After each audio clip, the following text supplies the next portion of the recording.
You know, guys, dealing with difficult people is challenging in general. But when you're faced with having to deal with that pain in the rumpus character at work, you know, the place you have to be at every day, it can be extra challenging. But there are some rules of the road that can help you navigate those difficult, irritable, non-social, passive-aggressive, generally unpleasant people you have to face every day. Joining me from the Protocol School of Washington, the Queen of Comportment, yes, Pamela Eyring. Love my titles. Yeah, thank you, Tyler. Got to keep you guessing. Got to keep you guessing. I like it. All right, so yeah, I mean, if somebody's difficult, you don't have to deal with them unless it, of course, it's your job, and you got to. Yeah. And let's face it, and they're there. People are humans, and we're all different. But how do you deal with some of these folks that are just unpleasant? Yeah, sometimes it's just a one-off. You know, maybe they're just having a bad day, and you can let that go. But if it's consistent, and you think, you know, there's a big problem, don't go and tell all the other coworkers. Say, hey, can I talk to you for a minute? And then be direct with them and say, you know, every time I propose an idea, you shoot it down. Right. And I'm just wondering, are all my ideas that bad, or what? And so you address it with them personally.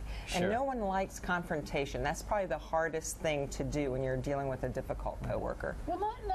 I don't mind confrontation. I rather enjoy it.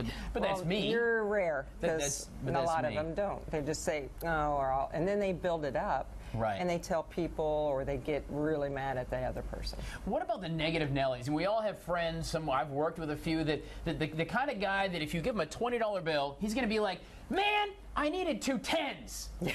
You know, that no matter what you do, woe was me, you know, the Eeyore variety. What do you do with those guys? Yeah, this is when you put on Teflon, you know, just have a coating, because sometimes they won't change. They're consistently negative. Right. So you stay away from the person, try not to deal with them as much, or just let them, you know, when they go out and say, you know, I think I'm going to take the high road on this one. Yeah. Because it's so easy to, it can be contagious. Right. Negativity in the workplace can be contagious, so you, again, put that Teflon on and go, you know, negative Ned or negative Nancy, I'm staying away from them. That's just him. You know, our quote today, in fact, was, be happy to drive everyone else crazy, right? Yeah. And that's what you do. To counteract it, just say, well, I'm glad you're having a great day.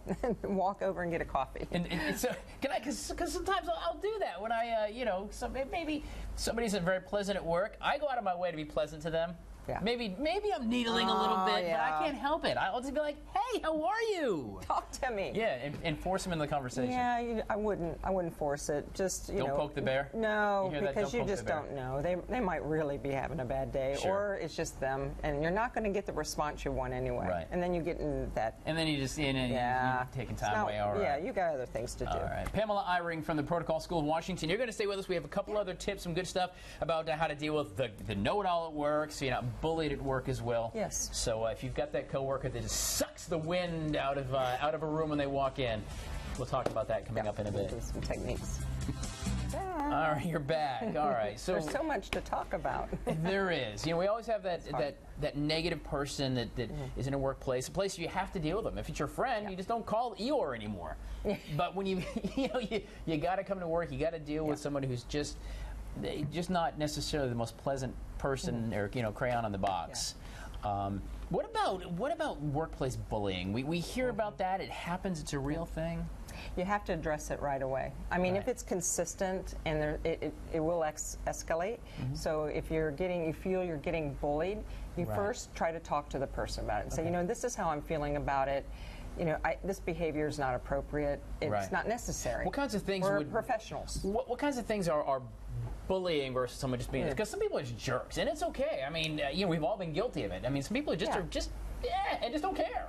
Yeah, it depends on their voice, their tone of voice, and if they're like demeaning, or if they are sarcastic, or they say, you know, call you names. Right. That's bullying. Okay. That's abuse. So you can address it with them first. You know, if they said something to you like, "You look like crap today."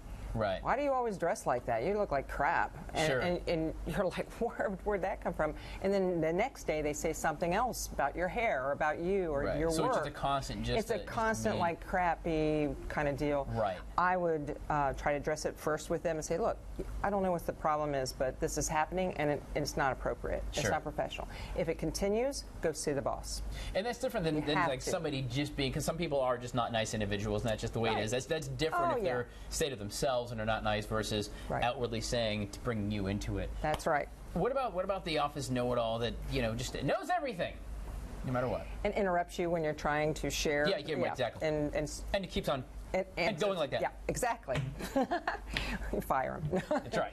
But if you have someone that's the know-it-all, if they keep interrupting you, like in a meeting and you're trying to plan, but it's your job to be doing that task or that responsibility, you can say, Nancy, I've got this. Let me just share. Let me share my thoughts on it first, or listen to their ideas and say, that is an option. We have had experience with this company and it didn't work out for us, so we're going to move forward with this one. Okay. So taking back the control, because that's really what a know-it-all wants, is the control. Take back the control. Sure, that makes a whole lot of sense. Of course, a lot more tips we're going to put for you at abccolumbia.com. Pamela Eyring from the Protocol School of Washington. Great stuff on dealing with the people you've got to deal with, because you got to have a job, you got to pay the mortgage.